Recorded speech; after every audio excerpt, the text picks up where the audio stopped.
Dimanche le 27, bienvenue en prenant votre café. Réal Bouclin du groupe Sélection déclare faillite. Vous avez une petite idée si j'ai une opinion là-dessus? Ah!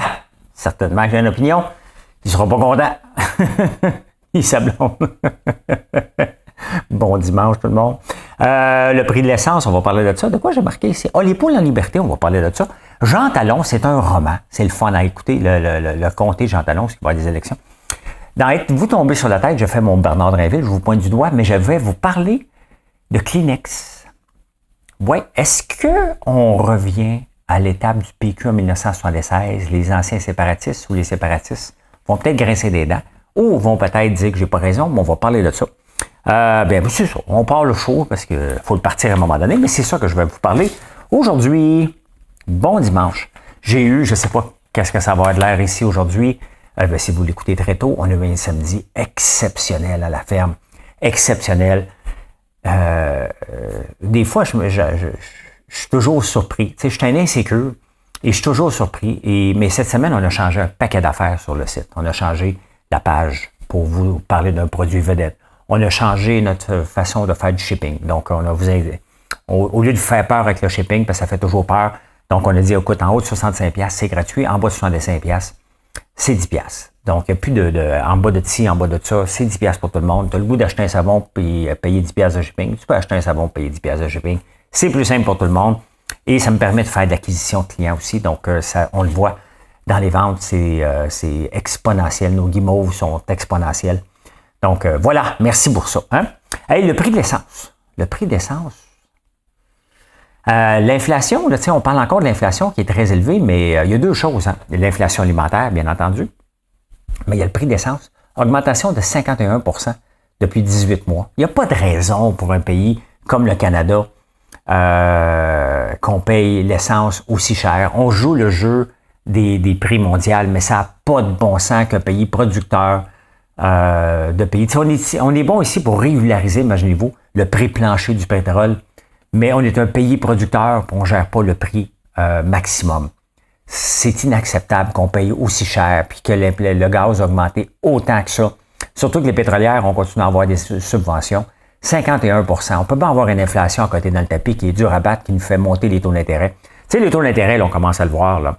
L'inflation, là, OK, a été gérée, puis pas juste au Canada, par tous les gouvernements mondiaux, Biden aussi, en donnant trop d'argent. Hein? Ils ont créé une inflation. Ils ont protégé toutes les entreprises. Puis, fausse pénurie d'emploi parce que les entreprises qui auraient dû fermer sont restées ouvertes.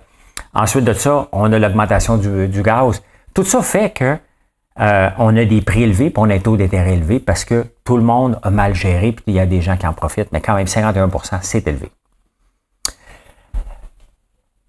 Poule en liberté. Et vous autres, vous achetez des œufs poule en liberté, hein, 6, 7 $, 8 $, la douzaine. Puis vous dites, moi, ma poule est en liberté. Elle... C'est parce que je me regarde dans le miroir.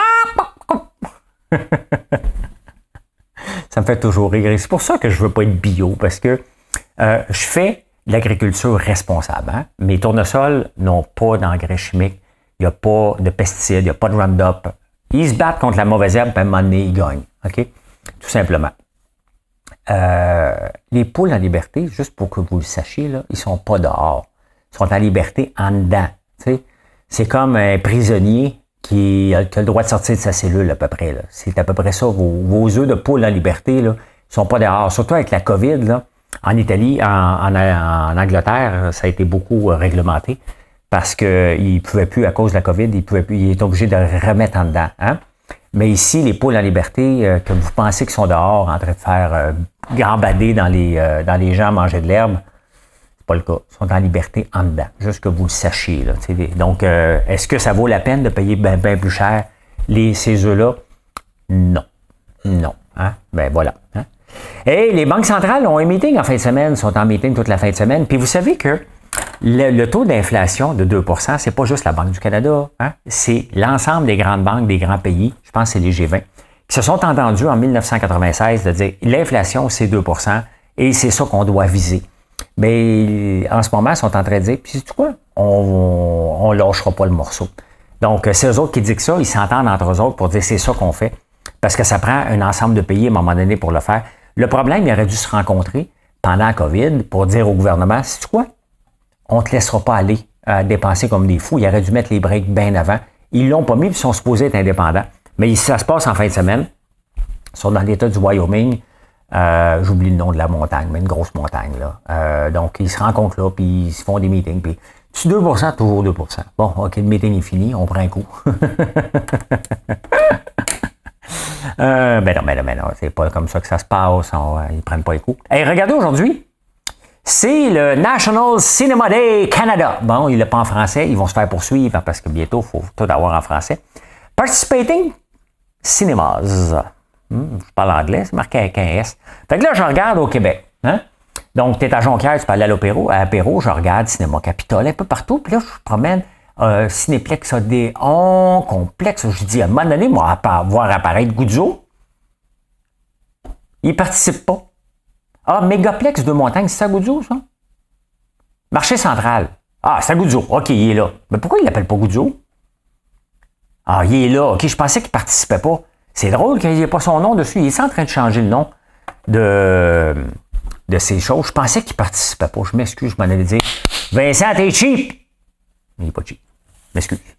M'excuse, Vincent. Je l'aime, Vincent. C'est un personnage. Des fois, là, vous venez me rencontrer puis vous avez été tout un personnage. Je suis pas un personnage, moi. Hein? C'est juste un homme d'affaires qui fait des choses différentes. Vincent Goudzo, c'est un personnage. Moi, c'est un personnage. Non, c'est pas un personnage. Allez, au Québec.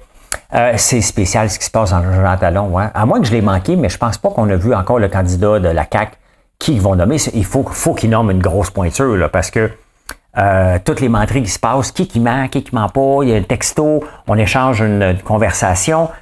Journal de Montréal, le bureau d'enquête a sorti quelque chose. C'est pas commencé, puis c'est beau. Puis ce qui est spécial, c'est que Gabriel Nadeau-Dubois ne voulait pas avoir son candidat Olivier Bolduc comme candidat. Fait que là, il dit, normalement, Gabriel Nadeau-Dubois, avant les élections, il va avoir 8 ou 9 ou 10 députés, puis il dit, non, on va gagner! Là, ça un peu, revient sur terre, tu sais. Moi, l'insécure qui se lève le matin, puis tous les matins, je me lève, je me dis, ma compagnie est finie, c'est fini, vous me ferez plus confiance. Puis je travaille plus fort, plus, oui, on gagne les élections. Là, il dit, ça sera pas facile. Je pense qu'il veut pas qu'Olivier Bolduc rentre. Il rentrera pas, là. Mais on sent dans son ton de voix que, regarde, c'est pas lui qu'on voulait, puis on va s'assurer qu'il rentre pas. Hein? C'est moi le boss. Parce que, tu sais, Québec solidaire aime ça dire qu'ils sont une table de concertation, hein? Mais c'est pas mal lui et Manon qui décident. Ça me fait rire, ça. Fait qu'ils veulent pas qu'Olivier Bolduc, pendant ce temps-là, qui ment? Hein, là, c'est spécial en tabarnouche. Qui ment? Hein? Le plus.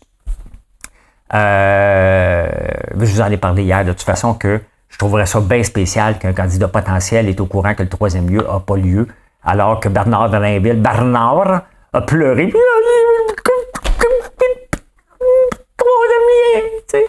Alors qu'il aurait dû le savoir, c'est lui l'homme fort de la situation. Hein? Et Montréal est la ville numéro 1 en agriculture. Puis là, tout de suite, hein, OK, on est numéro 1, on a combien de fermes? 400 fermes, je pense. Il y en a 125. Donc 125 fermes, dont 12 qui font du champignon. Puis là, tout de suite, OK, il y en a des fermes à Montréal. Il y en a du trop.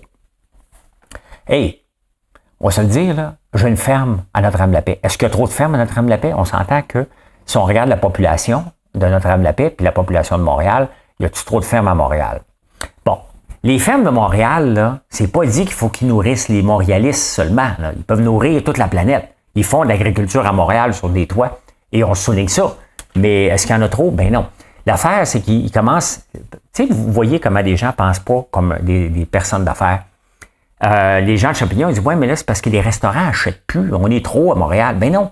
C'est parce qu'il y a un ralentissement de restaurants à Montréal. Donc, si tu veux élargir, tu vas aller livrer un peu partout. Moi, comment je vais livrer? Comme moi, j'habite dans le fond d'un rang, puis je livre partout au Québec, puis en Ontario, puis aux États-Unis d'Amérique, puis partout au Canada.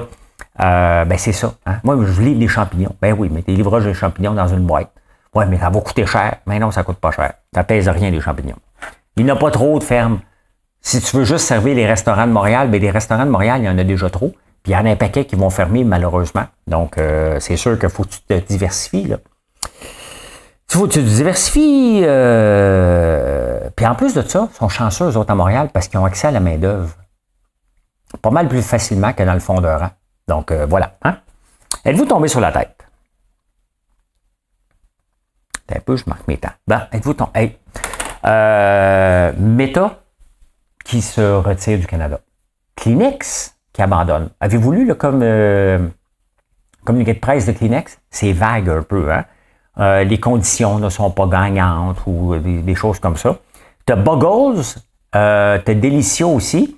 Et là, vous allez trouver que j'étire la sauce un peu. Là. En 1976, le Parti québécois rentre au pouvoir. Et Cadbury, entre autres, décide de sacrer son camp de Montréal pour aller à Toronto. Mon père boycotte encore Cadbury depuis 1976. Et dès qu'il entend Cadbury, il y a des poils qui dressent sa tête. Il lève le ton. Hein, depuis 1976 qu'il les boude. Parce que les entreprises ont dit, ben non, on ne fait pas affaire ici. On remarque de plus en plus d'entreprises qui commencent à se retirer du marché ou qui ne viennent pas ici. Hein? Et on a Meta pour la loi C-18. Hein? On est de plus en plus protectionniste. On est tellement protectionniste qu'on ne peut pas lire les nouvelles venant d'ailleurs non plus au Canada. Une compagnie en Australie qui voudrait servir, qui vendrait beaucoup, mettons, de café ici ou en France ou n'importe quoi, faudrait qu'elle les serve quand même qu'elle vend ici. Il va falloir qu'elle nous serve en français. Hein? Qu'est-ce qui va arriver? Il y en a de plus en plus qui disent, ben regarde, on ne vous servira plus au Canada, tout simplement. Parce que, à cause de ça. Est-ce que les lois qu'on est en train de mettre contribuent à la sortie des entreprises? Ça serait se mettre la tête dans le sable de penser que c'est pas le cas. Hein? On s'en vient de plus en plus protectionniste. On a peur de notre langue française. Et vous savez, un peuple qui a peur de tout, qui est énormément protectionniste, c'est la Corée du Nord. Hein? Est-ce que vraiment on peut regarder ce que la Corée du Nord fait et dire, franchement, ça n'a pas de bon sens? C'est ça qu'on est en train de faire. Il y a des entreprises qui sortent et ne diront pas, je ne dis pas que Kleenex fait ça, là, loin de là, mais quand tu lis entre les lignes, tu comprends qu'ils partent pour une raison. Puis pourquoi qu'ils partiraient tout de suite alors que ça va se passer en 2025 à peu près? Ben, c'est parce que peut-être qu'il faut qu'ils modernisent certains équipements puis ils disent, quoi, on va laisser tomber ici. Et puis, est-ce qu'on va servir le Canada, il faut le faire en français, ça va être trop complexe, on va partir d'ici, tout simplement. Parce que si ils servent pas le Québec, ça va avoir de l'air bizarre. Donc, c'est bien mieux de sortir du Canada au complet. Il va falloir faire attention à force de se auto-protéger au complet. Regardez, à partir de 2025, si j'ai un poste de travail ici, mettons Windows en anglais, il va falloir que je le mette en français pour les employés, sinon je pourrais avoir une amende. Tu sais, à un moment donné, il ne faut pas devenir fou non plus, mais c'est là qu'on est rendu. Je ne sais pas on a peur de quoi, mais en ayant peur de tout, on est en train de se mettre dans un coin, se peinturer dans un coin. Tu sais, l'expression se peinturer dans un coin, j'ai comme l'impression que quand on regarde les entreprises qui se retirent d'ici, tu sais, une entreprise qui se retire d'ici, normalement, on va dire on n'a plus les ventes. Ça marche pas. Alors que c'est pas vrai pour les Kleenex, c'est pas vrai pour le Buggles, c'est pas vrai pour la Delicio. Il y a des sous-entendus qu'on ne nous dira jamais parce qu'ils veulent pas se faire boycotter à travers le monde non plus. Ils font juste dire on se retire du marché, point final. Donc, il faut faire attention parce que il commence à en avoir beaucoup. Puis on va en entendre parler encore plus dans les prochains mois et prochaines années quand la loi va arriver ou quand les entreprises sont obligées de moderniser. Donc, c'est pas le fun de voir ce que je vois là. Il y a quelque chose qui se passe. Hein? Quelque chose qui se passe. Dans les finances. Dans les finances, il y a Réal Bouclin du groupe Sélection qui fait faillite. Hein? Pendant que son groupe est en faillite, lui, il avait emprunté personnellement 160 millions, entre autres à sa blonde, Valérie, au père de Valérie, Jean-François, 6 millions, puis au beau-frère, 22 millions. On va se le dire en partant, là, prêter de l'argent à quelqu'un, c'est une décision personnelle et tu le prends en connaissance de cause. Il n'y a pas personne qui te force, donc les gens qui ont perdu, ils ont perdu. C'était leur responsabilité. Ils se sont fait probablement monter un bateau. Ils ont embarqué dans le bateau, puis ils ont tout perdu. Sinon, ils n'auraient pas embarqué. Donc, ils connaissaient certainement pas la nature de tout, de tout ce qu'on fait. Écoute, les comptables actuels ont de la misère à démêler. Fait que c'est ceux qui n'ont pas démêlé, ils perdent dans l'eau. Tu sais, Bouclin, là, il y avait eu un 100 millions. Tu sais, puis on le voit, l'effet de levier, là. Hein? Moi, là, des fois, là, je vous montre mes équipements ici, puis je vous parle de ma structure, puis vous me regardez en voulant dire, maudit que t'es cave. T'as des petits équipements. Oui, puis je suis fier de mes petits équipements, parce que regardez, on a eu Creamy qui est fermé, parce qu'il a acheté des gros équipements. Hein, il ne peut pas soutenir ça. Il y a eu Juliette et Chocolat, puis on apprend que Bouclin, il ouvrait à pleine pelletée. Il y a le groupe Huot à Québec aussi. Il ouvrait, c'était les grands joueurs. Puis hey, et en 2021, Réal Bouclin est l'homme de l'année, grandes entreprises. Hein? En 2021. En 2022, Groupe Sélection fait faillite. En 2023, il fait faillite. Il faut faire attention de regarder puis dire, oh, il est millionnaire, il a son milliardaire, il a son jet privé, il a son condo. Hein? Ben, des fois, il faut regarder d'où vient l'argent. Puis en affaires, là, on apprend qu'il y a une fiducie, puis qui est protégé, il a son condo en Floride, entre autres, et il a certainement mis de l'argent là-dedans. Puis le juge peut décider de faire lever le voile corporatif. Le voile corporatif, c'est justement de dire, sais-tu quoi? Ta fiducie, là, finalement, là, c'était juste une affaire pour tromper le monde, puis on va faire lever le voile, puis tout ça t'appartient, puis j'espère que ça va se faire, parce qu'on a perdu beaucoup d'argent perso là-dedans comme contribuable. Puis à un moment donné, des crosseurs comme ça, il faut falloir à un moment donné que les juges collaborent un peu, puis qu'on les enlève du marché, parce que c'est ça qui arrive. Hein? Ces gens-là connaissent la loi, puis ils ambitionnent sur tout le monde. Que les gens ont perdu de l'argent, c'était leur responsabilité. Ça leur appartient. Mais on a perdu avec Investissement Québec, puis on regarde le montage, on regarde comment c'était géré. Sincèrement, le gouvernement, il faut falloir qu'il commence à prêter de l'argent à ceux qui sont capables de le gérer, puis de mettre des gens en place pour faire un due diligence qui a de l'allure, parce que on perd constamment. Puis quand tu regardes, tout ça aurait pu être évité, tout simplement. Tout ça aurait pu être évité, mais on fait confiance, on ne va pas se mêler des affaires, mais en se mêlant de rien, ben on mêle tout le monde là-dedans. Donc, je ne vais pas pleurer, mais lui non plus ne pleurera pas Bouclin, parce qu'il garde sa maison, il garde son condo, puis quand tu as un condo de 60 millions, puis tu as une maison qui vaut quoi, 10 millions à peu près à Laval, ben tu as certainement de l'argent pour les entretenir. Hein? Fait qu'il ne doit pas être à plaindre, mais avec l'argent de qui? Avec l'argent de tout le monde, tout simplement. C'est un scandale. J'espère exactement que le voile corporatif va être levé. S'il n'est pas levé, sincèrement, c'est pas cool pour personne. Hein? Et ça donne, s'il n'est pas levé, ça donne justement des munitions. Il y en a de moins en moins de fiducies, justement, parce que le monde se sont rendu compte que c'est juste un échappatoire. Ça m'appartient pas. C'est pas de choix, c'est pas à moi. Tatoué. Post Canada qui perd 254 millions. Il avait perdu 160 millions. Je me souviens pas d'une année où Post Canada a fait de l'argent, puis techniquement, ils ne sont pas supposés en perdre. Hein? Post Canada, là, on ne les utilise pas parce qu'ils chargent 3 fois plus cher. Bon, j'exagère, 2 fois plus cher que la moyenne. Comment une entreprise qui charge 2 fois plus cher qu'un colis comme GLS réussit à perdre de l'argent? Hein? Pourquoi? Syndiqué, bien entendu. Structure, hein? Mauvaise gestion, c'est tout ça le Post Canada. Il y a quelque chose qui se passe parce que c'est pas normal. Ils vont dire qu'il y a eu un ralentissement. Même dans le pic de la COVID, ils n'étaient pas capables de faire de l'argent alors que les gens l'utilisaient parce qu'ils ne savaient pas qu'il y avait des alternatives moins chères. Là. Donc, on n'utilise jamais Post Canada, nous autres, presque jamais, parce que ça n'a pas de bon sens, c'est trop cher. Puis ils réussissent à perdre de l'argent. Donc, il faut regarder qu'est-ce qui se passe. Hein? Est-ce que le gouvernement a encore rapport dans la livraison de colis? Hein? Ben, il faut falloir se poser des questions parce qu'ils ne sont pas capables de générer de l'argent. Il n'y a pas de raison, il y a des alternatives. Donc, ils continuent à livrer des lettres, puis qu'ils laissent faire les colis s'ils ne sont pas capables de générer du cash avec ça, ben, ça n'a aucun bon sens, là, tout simplement. Là. Hein? Il se passe quelque chose dans les journaux d'intéressant. Il se passe quelque chose d'intéressant dans les journaux. Dans à peu près tous les journaux que j'ai lus en fin de semaine, il y a une tendance, tous les conseillers disent « c'est le temps d'investir, ne sortez pas vos billes tout de suite » parce qu'on a eu 2 mauvaises semaines à bourse. Et dans le S&P 500, il y a seulement 15 titres sur les 500 qui traînent le S&P 500. Fait que la bourse, ça va pas tellement bien parce que les gens ont peur dans 3 mois puis dans 6 mois. Hein? En ce moment, l'économie va bien, mais ils disent peut-être dans 3 mois, fait que les gens investissent pas. Et tous les conseillers financiers, dans tous les journaux, sans exception, ils nous parlent tous, c'est le temps de ne pas retirer nos billes, il faut être patient. Et ça, normalement, c'est assez rare. C'est le premier week-end que je vois que ça semble être généralisé dans les journaux, qui nous parlent d'une stratégie à long terme, qu'il y a des baisses, mais de ne pas s'inquiéter. Donc, il y a quelque chose quand même qui se passe dans le marché, un futur ralentissement, puis les gens ont peur un peu.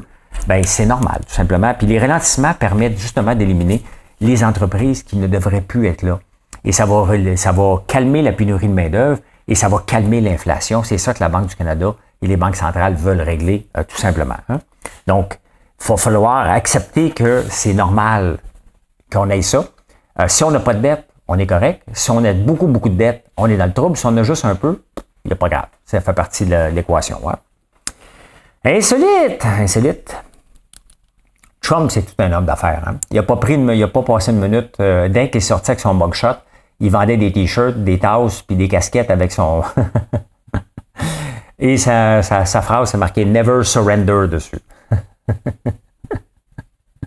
Je suis pas un fan de Trump, OK? Mais il y a quelque chose en lui que je trouve drôle.